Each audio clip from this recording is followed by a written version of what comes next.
This is Revelations 18 and verse 2. And I cried mighty with a strong voice, saying, Babylon is fallen, is fallen. It has become a habitation of deceivers, and a hole of every foul spirit, and a cage of every unclean, and H-A-T-E. And H-A-T-E-F-U-L bird. Revelations 18 and verse 3. For all the nations had drunken wine and wrath for fornication, and the kings of the earth who had committed fornication with her were and the merchants of the earth are waxed rich to the abundance of the delicacies. This is Jeremiah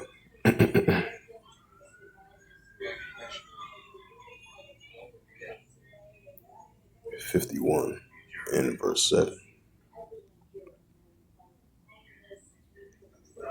Jeremiah 51 and verse 7. It says, Babylon has been a golden cup in Yahweh's hand that made all the earth drunken. The nations had drunk for wine, therefore the nations are mad. Jeremiah 51 verse 8. Babylon suddenly fall, destroy a house for her, take bond for her, and so that she may be healed. Jeremiah 51 verse 9. We would have healed Babylon, but she is not healed. Forsaken her, let us go everyone to his own country. For her judgment reaches the heavens, and is lifted up in the skies. Shalom. First and foremost, I'd like to give all praises and glory and honor to Yahweh Ba'Hashem, Yahweh Shai Ba'Hashem HaKadosh, and the Heavenly Father. True name is Yahweh, and his only begotten Son, Ba'Hashem, and the name Hamashiach Yahushai. Those are their true names in the ancient Paleo-Hebrew. Lash Wakadash Lutum. And I say Barak Thumb to the elders and apostles, Wa'akim Akwaf. I say Shalom.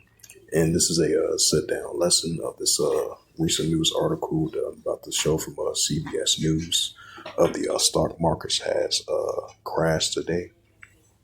I believe it's in the 500 or 600 points because the markets, I believe the markets have reacted to Trump's tariffs. Economic tariffs is going to go into effect on March the 5th or the 6th, if I'm not mistaken.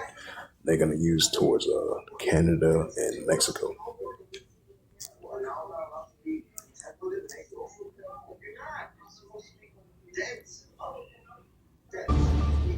We are following breaking news. All three major American stock markets have closed down for the day after President Trump took questions about tariffs going into effect tomorrow against Mexico and Canada, and new tariffs coming against China. CBS News Money Watch correspondent Kelly O'Grady joins us now in Studio 57 to talk about this. So, Kelly, let's be specific with what the tariffs are. 25% against all Mexican and Canadian imports, except 10% when it comes to Canadian energy. 10% additional tariffs on Chinese imports. So now let's talk about what the markets did. The Dow down 700, S&P down 100, NASDAQ down almost 500. What's going on? So if you pull up a chart of the Dow, okay, right around when President Trump started taking questions about tariffs this afternoon, you're going to see this. It went off a cliff. And in fact, we were actually down over 900 points when it comes to the Dow at one point today. So those numbers that you just mentioned, they're definitely extreme, but they aren't as bad as we were. Now, why? Markets have been trying to price in this question of tariffs. And I think what we heard today was President Trump saying, look, this is going to happen at 12:01. A lot of investors, a lot of companies were hoping, is this a negotiation tactic? Are we going to see an 11th hour deal like we saw a month ago, right? This was supposed to go back into effect at the beginning of February. But if you look particularly at the auto sector, Ford, GM, like Stellantis, they were all down significantly, over 2 to 3%, because these are the companies that have big plants in Mexico and Canada, and they're going to feel this as well as some of the retailers the most. Okay, so there was a bit of a rebound, though, you said. This isn't sort of a day where to panic and say massive sell-off. That's not the headline necessarily.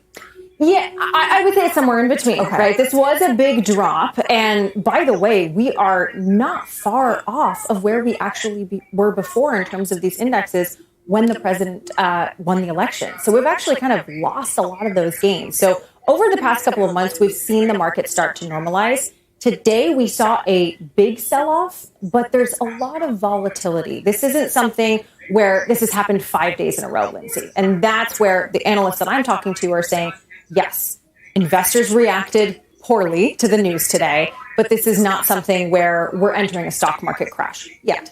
What is the president's relationship with the stock market performance? Well, he often looks at the stock market as a performance metric. Remember, in his first term, he always looked at the stock market as a measure of how he was doing economically. Now, you and I have talked about this a ton. The stock market is not the economy. They're two very different things. But I think today is going to be interesting because, of course, we're going into his first congressional address tomorrow. And you just saw a major sell-off based on policies that he is likely going to be touting in that speech. Tariffs that he says are quick, easy, a powerful weapon. What are the variables that could happen between now and tomorrow's opening that could affect numbers? Well, Mexico, Canada, and President Trump could reach a deal. I think there's still that hope that something could happen. Remember, these don't go into effect until 12:01. But I'm a nerd, so I'm going to mention this. There is an index called Volatility Index, the VIX. It's basically called the Fear Index for investors, and it measures, I know, right? It's a great name, great branding. It measures how much fluctuation there's going to be in the market over the next 30 days. Today, it spiked over 20%. Wow. That's not something that we've seen in a really long time, in fact, since December. So as I think about tomorrow, as you asked, yes, there could be fluctuations, but I'm also thinking over the next 30 days based on that metric. Okay, so within 30 days, we're going to see another important date on the calendar, April 2nd. What is supposed to happen then? More tariffs. So these are reciprocal tariffs. It's a form of retaliation, essentially. President Trump has said any country that puts a tariff on U.S. goods coming into their country, well, tit for tat, we are going to tariff you right back. And so right now, his team is researching, looking at all the tariffs that countries like India, Brazil, Vietnam put on U.S. goods, and they are going to put a reciprocal tariff back on. The other piece of this, the EU doesn't tariff U.S. goods per se, but they do tax them in some ways. It's honestly just a little bit of a difference in nomenclature, but the president is looking at that as a tariff. And so you could also see the European Union targeted with those reciprocal tariffs. Okay, Kelly O'Grady, thanks for joining us to break it all down.